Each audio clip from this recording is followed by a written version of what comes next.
दिल्ली में हो रही हिंसा के बीच एक प्रभावित इलाके के अस्पताल में फंसे मरीजों को सुरक्षित तौर पर बड़े अस्पताल में ले जाने और वहां के शवों को हटाने के लिए दिल्ली हाईकोर्ट में आधी रात के करीब सुनवाई हुई।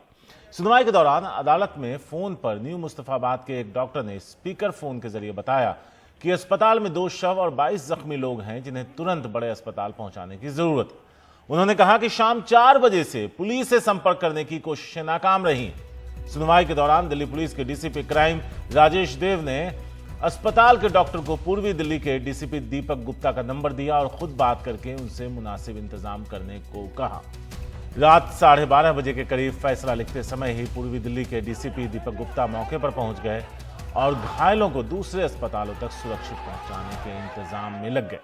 हाईकोर्ट ने कार्रवाई की रिपोर्ट भी मांगी है। आज 2:15 बजे फिर इस मामले पर हाईकोर्ट में सुनवाई होगी। आशीष भार्गव हैं इस बारे में ज्यादा बात करने के लिए, उनके पास चलते हैं। आशीष, इस सुनवाई की जरूरत पड़ी इसलिए क्योंकि 4 बजे से लगातार कोशिशों के बावजूद पुलिस गहरी नींद में थी। किसकी याचिका थी, किसने की सुनवाई और क्या कुछ कहा, एक बार फिर से दर्शकों को बताइए। ये देखिए, ये यहाँ पर कंसर्न फॉर पीस करके सिविल सोसाइटी जिसमें बहुत सारे डॉक्टर हैं, राहुल मेहरा हैं, इसमें डॉक्यूमेंट्री वो बनाते हैं, तमाम लोग हैं, बहुत सारे डॉक्टर की ये संस्था है। ये लोग पहुंचे थे हाई कोर्ट में और क्योंकि यहाँ पर सवाल हमने देखा है कि 2 दिन से उठ रहे थे कि पुलिस की मौजूदगी नहीं दिखाई दे रही थी, तो लोग लगातार पुलिस की हेल्प मांग रहे थे और ऐसे शॉट भी आए थे जहाँ पर पथराव हो रहा है, हिंसा हो रही है, लेकिन पुलिस नहीं है और जहाँ पुलिस है भी तो वो बिल्कुल एक्टिव नहीं है। ये तमाम चीजें हमें देखने को मिली थी। तो इसी तरीके का एक मामला था जिसमें ऐसे लोगों को बड़े अस्पताल पहुंचाना था जो एक बहुत छोटे अस्पताल में है और उनका इलाज वहां पर हो नहीं पा रहा है। इसी लेकर ये लोग रात को करीब 12:30 बजे ये हियरिंग शुरू हुई जस्टिस एस मुरलीधर और जस्टिस ए.जे. भंबानी की कोर्ट में, कोर्ट नहीं इसे कहेंगे, घर पर ये कोर्ट लगी थी जस्टिस मुरलीधर की और यहाँ पर तमाम चीजें बताई गई कि किस तरीके से वहाँ अल हिंद अस्पताल है मुस्तफाबाद में, वहाँ पर बहुत सारे इंजर्ड रखे हुए हैं लेकिन वो बड़े अस्पताल पहुंचाए नहीं जा पा रहे हैं। इसके बाद हालांकि इस तरीके का कभी होता नहीं, सारे के फोन इस्तेमाल हो कोर्ट के भीतर, लेकिन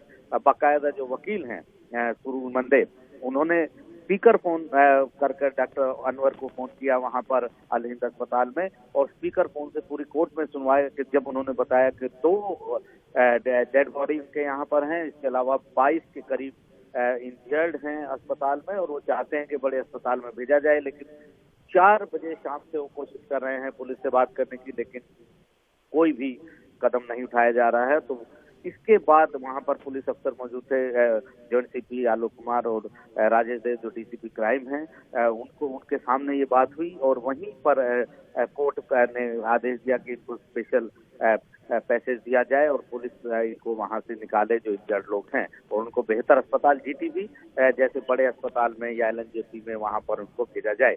तो यहाँ पर ये सुनवाई चल रही थी, आदेश लिखवाया जा रहा था। उसी समय डीसीपी राजेश देव ने ईस्ट के जो डीसीपी हैं दीपक गुप्ता, उनका नंबर दिया, उनसे बात की और इसके बाद उनको डायरेक्ट किया कि वो अभी उसी वक्त अल हिंद अस्पताल जाएं और इंजर्ड को निकालने की तैयारी करें। इसके बाद जब आदेश लिखवाया जा रहा था तो दीपक गुप्ता वहां पर पहुंच गए थे और इसके बाद ये कवायद शुरू हुई। तो कुल मिलाकर हम ये कह सकते हैं कि जब तक कोर्ट दखल नहीं दे तब तक ऐसा लगता है कि पुलिस ने भी कोई एक्शन नहीं किया। और आज एक बड़ी सुनवाई सुप्रीम कोर्ट में भी इस मुद्दे पर होनी है और हर्ष मंदर की एक याचिका है जिसमें एसआईटी की जांच की मांग की गई है पूरी घटना की, जो हिंसाएं हुई हैं अलग अलग जगह पर उत्तर पूर्व में, उसमें एक हाईकोर्ट की बेंच सुनवाई करेगी और इसके अलावा शाहीन बाग और ये जो घटना हुई है इसको लेकर सुप्रीम कोर्ट में भी आज सुनवाई है। तो निश्चित तौर पर अब जो है मुझे लगता है कि देश की सबसे बड़ी अदालत यानी सुप्रीम कोर्ट और दिल्ली हाई कोर्ट एक्शन में आए हैं, तो निश्चित तौर पर अब स्थिति सामान्य भी होगी और पुलिस को एक्शन भी लेना पड़ेगा। जी शुक्रिया आशीष इस पूरी जानकारी के लिए। और इस पूरी कवायद जो आधी रात को हाईकोर्ट के 2 जजों ने की वो ये बताती है कि पुलिस किस तरह से हाथ पर हाथ धरे बैठी रही। और आशीष बता रहे हैं कि जिस तरह के आरोप थे कि जहां हिंसा हो रही थी वहां पुलिस मौजूद नहीं थी और जहां मौजूद थी वहां निष्क्रिय थी। अस्पताल में 22 मरीज थे जिन्हें जिंदगी बचाने के लिए किसी बड़े अस्पताल में ट्रांसफर करना जरूरी था। सेफ पैसेज की मांग शाम 4 बजे से की जा रही थी, कोशिश की जा रही थी, लेकिन पुलिस गहरी नींद में थी।